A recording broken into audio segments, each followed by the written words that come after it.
Amazon reduces corporate workforce by 18,000 jobs. Meta expands corporate layoffs to 11,000 and deems 2023 the year of efficiency. Google lays off 12,000 employees by email. The business world and the economy right here in Silicon Valley is very different from the one that we saw just 1 year ago. We're moving from a time of abundant, seemingly free venture capital for tech companies and into a recession with a new and intense focus on operating efficiently. If you're leading a team or managing a business right now, it can feel a bit like entering the wartime workplace. Companies are just trying to make it out the other side alive. And in wartime, it's very easy to focus on achieving necessary outcomes at all costs, by moving fast and breaking things, by being paranoid instead of being trusting, and by putting relationships aside because, hey, there are fires that have to be put out. But I'm here to tell you that a relationship-first approach to leadership is part of how we will make it through the current downturn. So when we head out into the business world to lead our own organizations, to run our own teams, I think it's time for us to define workplace culture instead of letting the current moment define it for us. It's really tempting to put relationships aside, to deprioritize them, and to focus only on the bottom line. But it's in hard times like these that we need people the most. Business is built on relationships. Relationships rooted in trust that spur collaboration and drive the performance we need to make it through hard times. I learned this lesson myself for the first time when I was working with my dear friend and former client, Lynn. Together, we had just under 5 months to do what felt like a whole year's worth of work, building a mini MBA program for her company's top 200 executives. It was really daunting at first, figuring out exactly what they needed to know about business and then pack it into a program that felt fun, cohesive, engaging. One afternoon, after our working session, the conversation that Lynn and I had turned to our families and to holiday traditions. And I told Lynn about the brandy Alexander. Now, for those of you who've never tried an Alexander before, it's made in the blender by combining Spanish brandy, chocolate liqueur, heavy cream, half and half, and a giant scoop of vanilla ice cream on top. Mix it all together, and you have a creamy, rich, delicious treat. Telling Lynn about the Alexander surfaced some unexpected common ground. She is also a big fan of brandy Alexanders. They're a traditional cocktail in her home state of Wisconsin. But this is about way more than an alcoholic milkshake. When I told Lynn about my family and about myself, I created the opportunity for her to share more of herself with me.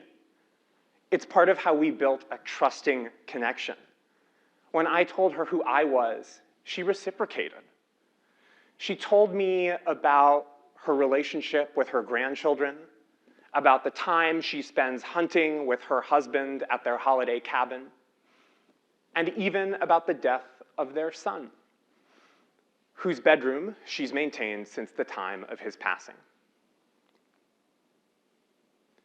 Because we built a trusting connection personally, when we went to work, it was really easy for Lynn and me to just get creative with each other, to bounce ideas off of one another without fear of judgment. So after another afternoon working session, we looked at each other. What if the program revolved around a fictional coffee shop? A year later, when our program was recognized with a number of awards, the fictional coffee shop idea was recognized as one of the key reasons why we won. It was because of the trusting personal connection we built that our working relationship flourished, allowing us to achieve what before had seemed almost impossible.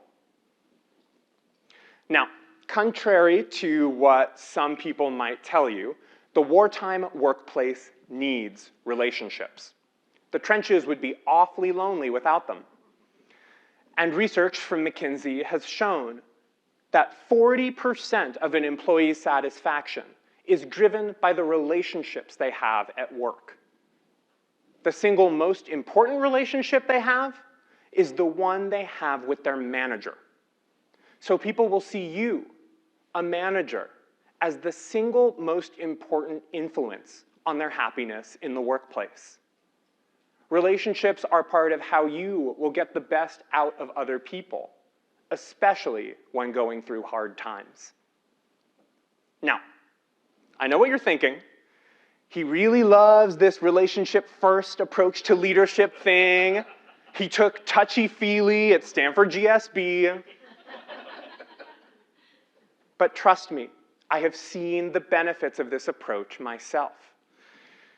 About 3.5 years ago, I was asked to be the dedicated manager to Sasha, an associate from Moscow who had relocated to join my team based in New York. She was a star performer in her home country, but soon after her arrival, her performance started to plummet, and none of us could quite figure out why.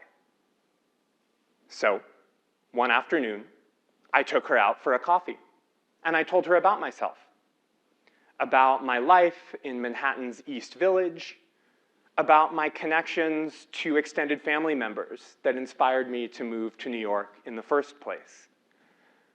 And when I told Sasha who I was, her eyes lit up. She not only told me about where she came from, but also about the challenges she had been facing in the United States more recently.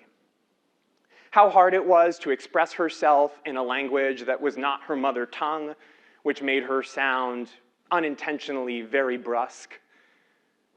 How unnerving it was to just pack up her life in a few suitcases and move halfway across the world with not a single family member around. And the struggle of doing all the work that we were expecting her to do with the additional asks from senior colleagues back in Russia that, unbeknownst to me or to any leaders in the US, were still landing on her plate. Because Sasha trusted me to tell me what was really going on, we could understand what the issues were and then start to approach them and address them together. Before big meetings and when we were working on important documents, we started sitting together, reviewing her language choices and pinpointing possible improvements. And we even helped her develop a strategy to start to push back on some of those requests for additional work.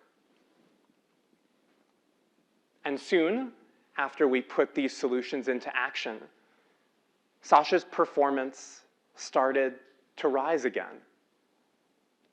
Her natural talents became clear to many of us. And during the pandemic, she became our go-to associate for structuring and running big, complex quantitative analyses. And she even upskilled a number of her colleagues on how to do the same. So, again, sharing creates trust. Trust builds relationships, and relationships drive performance. So often in business, there are parts of ourselves that we hide because we're told to just keep the personal and the professional separate.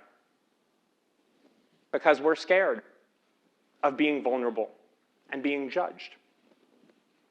But when we hide, we lose the opportunity to form the deep, trusting connections that are so key to doing great work. So when you head back to the office, I encourage you to reflect. What's one piece of yourself that you've been holding back and that you now want to bring into work? We don't know how long the current downturn may last, but I believe that with a relationship-first approach to leadership, we will equip all of our teams to win exactly when it matters the most. Thank you.